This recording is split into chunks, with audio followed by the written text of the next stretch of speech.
కర్బనం ఉంది మనుషులు, కార్బోహైడ్రేట్ ఉంది. ఈ కార్బోహైడ్రేట్ ఆక్సిజన్ కలిసి కార్బన్ డైఆక్సైడ్ రూపంలో బయటకు వెళ్ళిపోయింది, సల్ఫర్ డైఆక్సైడ్ బయటకు వెళ్ళిపోయింది, కార్బన్ డైఆక్సైడ్ బయటకు వెళ్ళిపోయింది. ఇక చివరికి కేజీ బూడిద మిగులుతుంది. మనిషిని 100 కేజీల మనిషిని తగలబెడితే 1 కేజీన్నర 2 కేజీలు బూడిద మిగులుతుంది సంవత్సరాలు. ఏముంటుంది ఈ బూడిదలో అంటే సాల్ట్స్ ఉంటాయి. మొక్కల ఆహారం మనం పెరిగాం. మొక్కల భూమి నుంచి సాల్ట్స్ తీసుకొని పెరుగుతాయి. గాలిలో నుంచి CO2 తీసుకొని సోలార్ ఎనర్జీ పెరుగుతాయి, బాగానే ఉంది. నేల నుంచి అది కూడా 2% బరువు సాల్ట్స్ నుంచి పెరుగుతాయి. అవన్నీ మనలోకి వచ్చినాయి. ఆ సాల్ట్స్ అన్ని మొక్కలు నేల నుంచి వేడి పీల్చుకొని చెట్టు పెరిగితే మామిడికాయలు వస్తాయి, జామకాయలు వస్తాయి, ఉరగింతలు వస్తాయి. అవన్నీ తింటే ఆ సాల్ట్స్ అన్ని మనలోకి వచ్చినాయి. ఇప్పుడు 70% వాటర్ పోయిన తర్వాత, కార్బన్ అంతా ఆక్సిజన్ రూపంలో పోయిన తర్వాత, మిగతా ఆక్సిజన్ రూపంలో పోయిన తర్వాత చివరికి మిగిలిన బూడిదలో calcium chloride, magnesium chloride, sodium chloride, calcium carbonate లాంటి సాల్ట్స్ అన్నది బూడిద అంటారు. ఆ బూడిదలాంటి సాల్ట్స్ ఉంటాయి. సాల్ట్స్ అన్నీ ఎక్కడ నేలలో కలిసిపోతాయి, వాటర్ అంతా గాలిలో కలిసిపోతాం. ఎనర్జీ అంతా ఏమవుతుంది, మనం మంట పెడితే ఇంట్లో ఎనర్జీ ఉంది, కెమికల్ ఎనర్జీ ఉంది. ఆ ఎనర్జీ కాస్త ఉష్ణశక్తిగా, కాంతిశక్తిగా మారిపోయి మళ్ళీ బయటకు వెళ్ళిపోతాం. అంటే మనిషి మరణించిన తర్వాత స్ట్రక్చర్ మారిపోతుంది. స్ట్రక్చర్ మారిపోయేసరికి లక్షణం మారిపోయింది. మనం జీవించుకుంటే మన స్ట్రక్చర్ పర్ఫెక్ట్గా మోడల్లో ఉంది. జీవ లక్షణాలని వ్యక్తం చేసే కెపాసిటీలో మన స్ట్రక్చర్ ఉంది.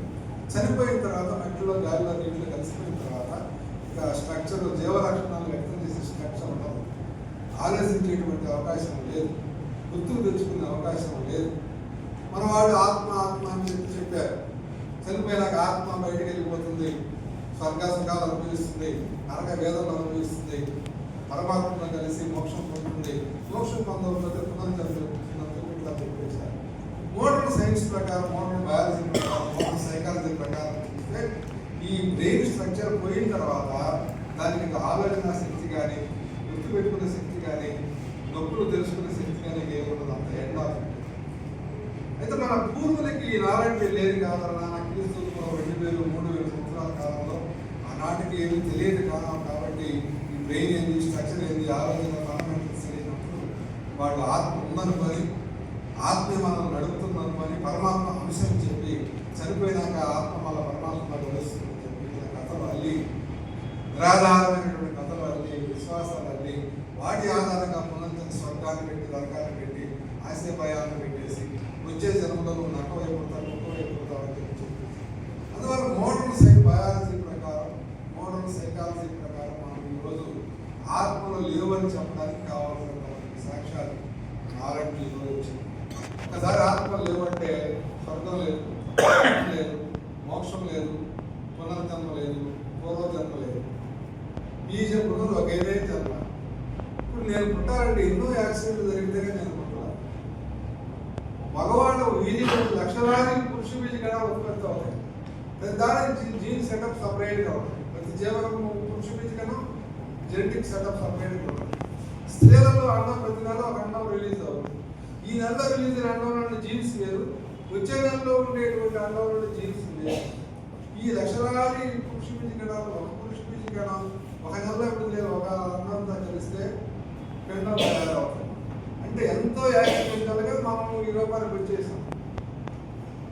కాబట్టి ఈ జీవగణాల్లో పురుష బీజ గణాలకి లైఫ్ ఉంది, స్త్రీ బీజ గణాలకి లైఫ్ ఉంది. ఆ రెండు కలిస్తే వచ్చేటువంటి సంయుక్త బీజం జైగోగణం, దానికి లైఫ్ ఉంది. అది నిలువుగా అడ్డంగా చీలి కణాలు పొందాయి, పిండమై, కాళ్ళు చేతులు, ముక్కు, నోరు వచ్చి 9 నెలల కడుపులో తిరిగి బయటకు వస్తాయి.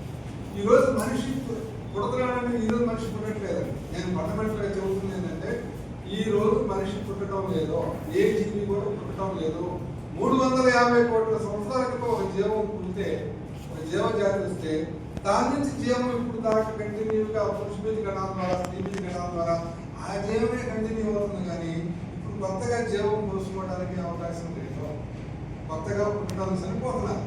చనిపోయే లోపు పిల్లలకి అంటాం వల్ల ఏమవుతుందంటే తనలో ఉన్న జీవం, కొంత జీవాన్ని తరానికి ఈ విధంగా 350 కోట్ల సంవత్సరాలుగా తల్లిదండ్రులు తమ జీవంలో కొంత భాగాన్ని, తమ జీవాన్ని పిల్లవించిపోతున్నారు. కాబట్టి ఈ ఏ మనిషి కూడా పుట్టే సమయంలో లెక్కేయడానికి లేదు.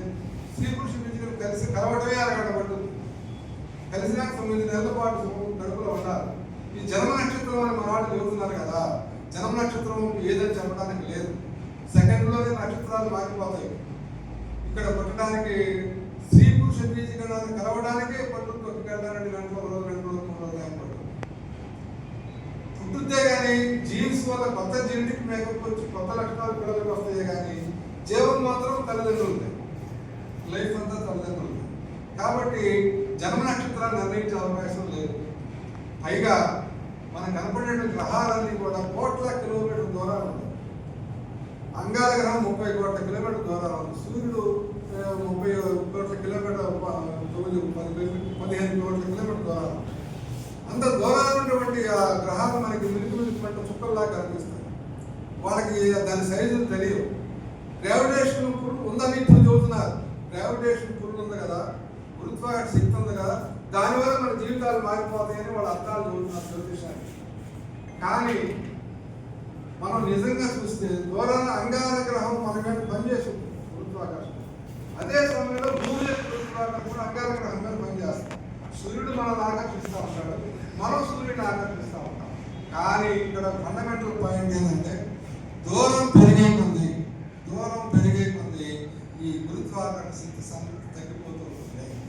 ఈ బ్యాగ్కి గురుత్వాకర్షణ ఉంది, ఈ మైక్కి గురుత్వాకర్షణ ఉంది, ఈ టేబుల్కి గురుత్వాకర్షణ, ప్రతి పదార్థానికి గురుత్వాకర్షణ శక్తి ఉంది. దీనికి దూరంగా పోయే కొద్ది అది వీక్ అయిపోయింది. అంగార గ్రహం యొక్క గురుత్వాకర్షణ శక్తి చాలా తక్కువ, చంద్రుడి యొక్క గురుత్వాకర్షణ శక్తి చాలా తక్కువ. ఒకవేళ మన గురుత్వాకర్షణ వల్ల మన జీవితాన్ని మారిపోతుంది జ్యోతిషులు చెప్పే పని అయితే ఈ భూమి ప్రభావం మనకి ఎక్కువ ఉండాలి. అంగార గ్రహం లాంటిదే భూమి, సూర్యుడు లాంటిదే భూమి, చంద్రుడు లాంటిది భూమి. దీనికి గ్రావిటేషన్ ఉంది. ఆ గ్రావిటేషన్లోనే మనం ఎగరలేకపోతున్నాం, నేలలో నడుస్తున్నాం. మోకాళ్ళు ఎప్పుడు వస్తాయి భూమి యొక్క గ్రావిటేషన్ పులుకి. నిజంగా జ్యోతిషం గ్రహాల యొక్క గురుత్వాకర్షణ వల్ల మనుషుల జీవితం మీద పనిచేసే పని అయితే అంగార గ్రహం ప్రభావం, సూర్యుడు ప్రభావం కాదు ఉండాల్సింది. ఈ భూగ్రహ ప్రభావం ఉండాలి. కానీ భూమి గ్రహం నాకు తెలియదు. సూర్యుడు నక్షత్రం అయితే అది గ్రహం కింద లెక్కేశారు. రాహు కేతువులు లేవు. నవగ్రహాలు తెలుగు నవగ్రహాలు అంటమే, కానీ వాళ్ళ నవగ్రహాలు లేదు, ఇప్పుడు మోడల్ సైన్స్ నవగ్రహాలు లేదు. ఎందుకంటే మనుషుల విశ్వాసాలతో, అటు వాస్తు పేరుతోటి, ఇటు జ్యోతిషం పేరుతోటి, పునర్జన్మం పేరుతోటి మతాలు అన్ని రకాల రకరకాల పెట్టు కథలు అన్నీ. కాబట్టి శాస్త్రవేత్తలు ఏం చేస్తారంటే ప్రకృతి వాస్తవాలు తెలుసుకుంటారు, తెలుసుకొని వాడు బయట పెడతారు. ఆ ప్రకృతి వాస్తవాల్ని మనం ఏం చేయాలంటే హేతువాదులుగా ప్రతి మనిషి తన జీవన విధానం మెరుగుదలకు వాడుకోవాలని ఆలోచించి శాస్త్రవేత్తలు ఏది చెప్పడం లేదు. ఎంపీ గ్రూప్ చేరాలన్నా, బైపీ గ్రూప్ చేరాలన్నా అనేటువంటి నిర్ణయాలు వాళ్ళు చేయరు. వాళ్ళు వాస్తవాలు చెబుతారంటే ఆ వాస్తవాలను బేసిక్ చేసుకుని మన జీవన విధానం ఎట్లా ఉండాలని మనం ఎదుర్కోవడం నిర్ణయించుకోవాలి. మీ అబ్బాయి ఎంపీసీ గ్రూప్ చదవచ్చు, మా వాడు బైపీసీ చదవచ్చు, మా వాడు డాక్టర్ కావచ్చు, మీ వాడు ఇంజనీర్ కావచ్చు, మా వాడు డాక్టర్ ఉద్యోగం లేకపోవచ్చు, మీ వాడు ఇంజనీర్ అయ్యి దేశాలపై కోట్లు సంపాదించారు. అందువల్ల మన నిర్ణయాలు ప్రతి మనిషి ఎవరికి వాడు తీసుకోవాలి. చూద్దాం, ఆ పార్టీ ఓటేమో ఒక ఆయన చదువుతాడు, ఈ పార్టీ ఓటేమో ఇంకొక ఆయన చదువుతాడు. ఓటు ఏం చేయాలి? వాడు చెప్పింది రైటా, వీడు చెప్పింది రైటా అనలైజ్ చేసుకోవాలి. ఎవరు చెప్పేది వాస్తవం చూడాలి. అంతిమ నిర్ణయం ఓటర్ చేయాలి, ఓటేసుకుంటారు. పిల్లలు గ్రూపుల్లో చేర్చేటప్పుడు, డిగ్రీ చదివించినప్పుడు అంతిమ నిర్ణయం పేరెంట్స్ చేయాలి. సలహా తీసుకుంటారు, తీసుకొని విశ్లేషణ ఏది కరెక్ట్, ఏది తప్పు, ఏదో అందరూ ప్రతి మనిషికి కూడా తప్పకుండా నిర్ణయం చేయాలి. మనం ఏదో టీడీపీ రైట్ అని టీడీపీ ఓట్లు ఏమని చెప్తే, ఏదో వైసీపీ రైట్ వైసీపీ ఓట్లు ఏమని చెప్పడం కాదు. మనకు ఎట్లా తెలిసింది టీడీపీ రైట్ అని, వైసీపీ రైట్ అని? అది అందరికి తెలియాలి, వాళ్ళకి తెలియాలి. అప్పుడు వాళ్ళ నిర్ణయం వాళ్ళు చేస్తారు, సైలెంట్గా ఓట్ చేసుకుంటారు. కాబట్టి ఒక మనిషికి సత్యం తెలియడం కాదు. ఇప్పుడు ఈ సత్యం అందరికీ తెలిసి అందరూ ఎవరి నిర్ణయాలను వాళ్ళు స్వతంత్రంగా హేతుబద్ధంగా ఆలోచించి నిర్ణయాలు తీసుకునేటువంటి ఒక కెపాసిటీ వాళ్ళకి ఇవ్వాలి.